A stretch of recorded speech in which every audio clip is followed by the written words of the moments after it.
this is a federal regulatory issue. There are two people who can stop it. President Barack Obama and Secretary of State Hillary Clinton. That's where our focus ought to be. Now, having said that, I appreciate what Senator Johanns has done, and I'm supportive of it.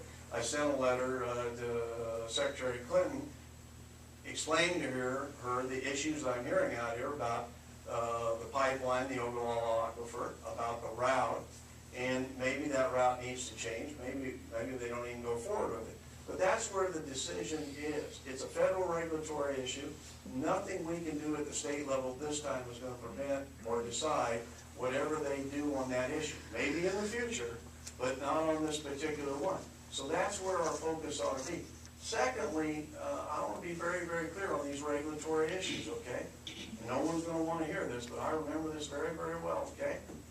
We had a previous governor who interfered in a regulatory process up in Boyd County.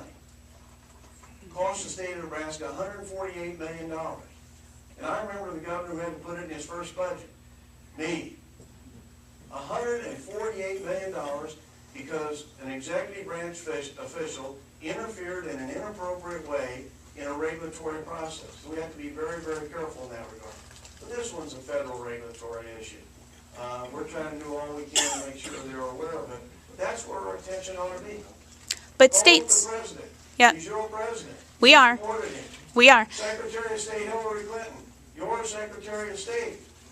She's your Secretary of State too, and he's your president also. I agree. But you know her better than I do. I think you went to one of those conferences with her. But Governor, other states, Montana, South Dakota, Kansas, they have state regulations that are dealing with these oil pipelines, things like road construction, spill cleanup. Be dealt with in the next legislative session. Okay, great. If you support that, that's awesome. That is going to change what's occurring right now. We need to focus our attention on what our federal delegation can do, what Senator Johanns is doing, and I think he's doing the right thing. He's raising the issue. Thank you.